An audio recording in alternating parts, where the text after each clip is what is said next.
it was, I'd say England in especially, well, the UK in the 80s was a very different, UK that you have today. There wasn't the integration that's there that you see now. There's a lot of naivety, a lot of ignorance, a lot of racism. It definitely was there, and I'm not trying to make any excuse, but there was two types of racism. There's what I call, there was the intentional racism, and then there was that racism that was purely ignorant. Like they did not know they were being racist when they were saying certain things. So one of the things I set about really early, I said, I'm going to educate the people here as to what is racist and what isn't. So I used to stand up when people say something, I'm like, yo, that's not cool. What you just said, this is the context. They're like, we didn't know. I was actually very excited to come back. It was, despite the 2 takes of yeah, despite that was a bit of a like, Mom, if you're watching, that was rough, okay, on my mental wellness. But I was excited to be home. Family, the air, no winter, food, eating githeri again. I missed ugali, I missed githeri, like from home. It's something very different. It slaps different. What else? And just my friends. And luckily I kept in touch with a lot of my friends. I kept my networks up here. So I had missed that. So it was nice to be home. It was just exciting. Unless you really, really want to come back home immediately, like I did, go forth, hone your skills, come back at the right time, and when you feel you're ready. Don't rush it and get frustrated, that there's no job. So yes, the employment market, as you know full well, is quite rough right now. At the moment, yeah. Very rough. It's hard to get a job.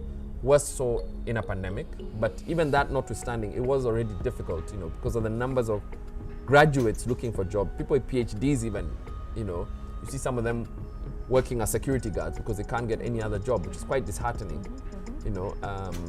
So yeah, I must say it's I don't have good news on that one. Yeah. No, I don't think we're looking for good news. We're looking for real talk. No, so, absolutely no. Yeah. That's a toughie. Yeah. I mean, some of the advantages of for example, working with a multinational when you get work experience out there, but a multinational that has a branch in Kenya, is that it's very easy to, like I did, like with Ernst Young, to transition. That's usually a very easy way in. Or working in a field that is a specialty field in Kenya. Again, that's another easy way to transition in, because what I would advise people to do is come home, come visit, take a month off, come home, start connecting with people way in advance of you coming back.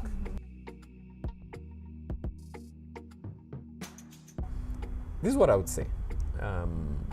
If you're studying, focus heavily on your studies. Like, don't ever let anything compromise that. That's the first step.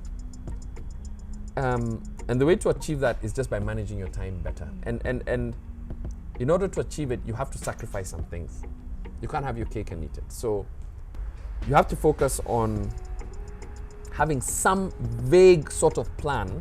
So those are two things. Have some sort of plan whereby you say, for example, every Saturday between X amount of time, or Sunday, basically when you have a bit of freer time, I'm going to put my effort into this.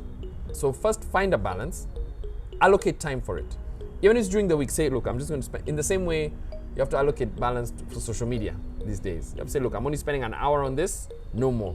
So discipline, message, 1. 2, look for mentorship. That's a message to you guys out there. Look for mentorship. Look out to people to just advise you on what's happening. So reach out to people who are in the industry. Say, hey, can you tell me a little more about this industry? How can I get into it? What advice would you, is there a site I should see? Is there, whatever it is. And between those two, I think you'll get through it. Yeah.